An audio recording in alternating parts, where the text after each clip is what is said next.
What's up, everyone? Nate James here. Welcome to The Good, the Bad, and the Ugly, featuring Dr. Boom. No, not Dr. Doom, although that would actually be pretty cool. Also known jokingly as Dr. Balanced, for the simple fact that he really isn't. So what's just so good about Dr. Boom? Well, on the surface, he's a 7/7 for 7 mana, just like War Golem. However, it's his battle cry that really makes him good. When he comes into play, he summons two 1/1 mechs that have Death Rattle. These are the boom bots. When they die, they deal 1 to 4 damage to a random enemy target. So the significance of that is practically no matter how you slice it, there's no way to gain value just by killing Dr. Boom. You're not gonna get a 1-for-1 on this guy. So even if you somehow manage to clear the board, just wipe it clean, you're still going to get hit for 2 to 8 damage, and it's usually going to be about an average of 4. So those little boom bots are actually pretty useful when Dr. Boom is actually countered by his biggest rival, Big Game Hunter.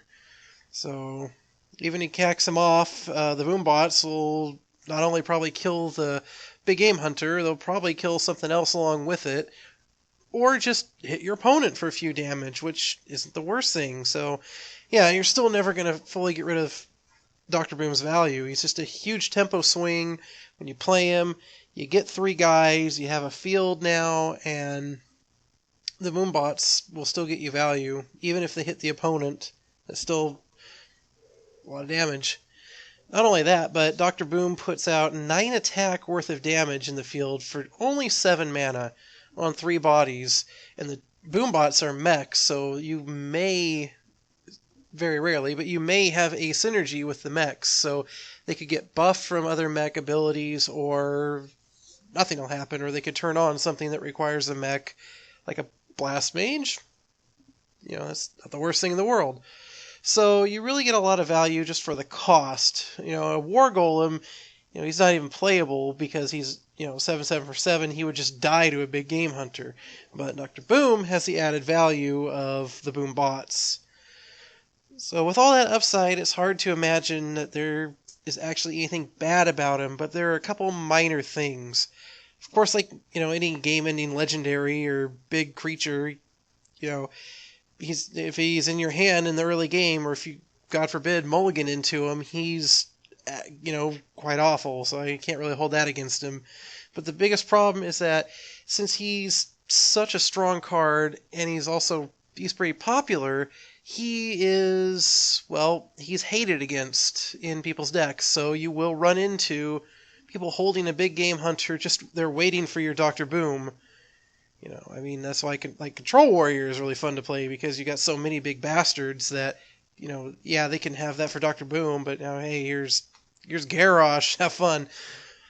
Beside that, though, it is really annoying that you would play him and he would just die, and you are left with boom bots, but sometimes, if you're behind, or even if you're just left with the 2 boom bots themselves, it's value, but it's not as helpful. And if you're behind in the Big Game Hunter, you're pretty fucked. That's the bad part about Dr. Boom, is that he's really at his best when you're already ahead, or the board's completely empty and you just played him. So, he's not a win more card by any stretch of the imagination, but he does really work out the best when there is not really anything in the way. But, yeah, we're going to have to give him a ranking now. And, with the good and the bad there that he does have, we got to go down to brass taxes. And based on all the aforementioned analysis, I'm going to give Dr. Boom a ranking of 9 out of 10. Craft this card. He's got the minor downsides I just mentioned, but, people are prepared for him. But he's just good in practically every deck. You're not probably going to play him in Secret Paladin, but, some aggro decks, definitely mid-range and control, all those type of decks. Druid Ramp, it's got it. Tempo Mage, of course. non-demon handlock, yeah, you're going to be running him. I mean, there's lots of other decks, and he's practically interchangeable if you don't have enough dust for another specific deck to have its legendary. And, well, that's the good and the bad and the ugly for Dr. Boom. Definitely play him. Definitely make him. You won't regret it. Thanks for watching, everybody. Please leave your opinions down in the comments or any suggestions for the next legendary that I will review. And please like and subscribe for more videos. And this is Nate James wishing you all a good day.